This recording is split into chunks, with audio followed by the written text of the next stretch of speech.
6 মাস শেষ হয়ে 7 মাসে পা রাখলো তাইমান। তাই আমরাও চিন্তা করলাম ওকে একটা ওয়াকার দিব। আমাদের এই সিদ্ধান্তের কথা শুনে তাইমানের বড় ফুপি তাইমানকে একটা ওয়াকার গিফট করবে বলে জানিয়েছে। সেই থাকে সুদূর মালদ্বীপে, সেখান থেকে তাইমানকে ওয়াকারটা গিফট করছে। আমরা সবাই রেডি মার্কেটে যাব ওয়াকার কিনতে। তাইমানও খুব এক্সাইটেড। মার্কেটে চলে আসলাম। প্রথমে আমরা এই ওয়াকারটা দেখলাম, দেখতে দারুণ লাগছে। তাইমানও অনেক খুশি, লাইফে ফার্স্ট টাইম সে বসলো। আমি তাকে যখন ডাকলাম সে মিষ্টি একটা হাসি দিল।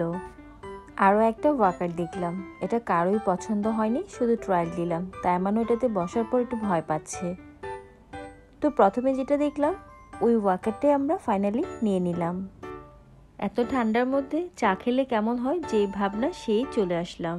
তাইমানের ভাই নাগা মোমোস খাচ্ছে, অনেক ফেভারিট ওর। আর আমরা এখানে মজার কিছু চা অর্ডার করেছি। আমার চাটা ছিল বাদাম মালাই চা, দারুণ টেস্টি ছিল। সবাই কিন্তু ট্রাই করবেন। গভীর ঘুমে আচ্ছন্ন তাইমান। ওয়াকারটা নিয়ে এখন আমরা রওনা হলাম বাসার উদ্দেশ্যে। অটোর মধ্যে বসে টুকটুক টুকটুক করে বাসায় যাচ্ছি।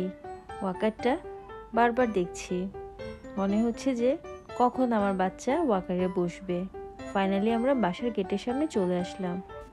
এখন আমরা অটো থেকে নেমে যাব। অলরেডি তাইমান এখন ঘুম থেকে আবার উঠে গিয়েছে। এই বেলুনটাও কিন্তু কিনেছি তাইমানের জন্য। তাইমান অনেক খুশি। তাইমানের ভাইয়ের হাতে ওয়াকারটা, সে তো অনেক খুশি। বাসায় গিয়ে কি করবে না করবে খুব চিন্তা ভাবনা তার। সবাই মিলে যখন উপরে যাচ্ছি তখন তাইমানও চুপটি করে বসে আছে। ফাইনালি তাইমান বাসায় আসার পর ওয়াকারে বসলো। ওয়াকারে বসার পর তাইমান অনেক খুশি। আমরা সবাই চারপাশে ওকে ঘিরে দাঁড়িয়ে আছি যে কি করে দেখার জন্য।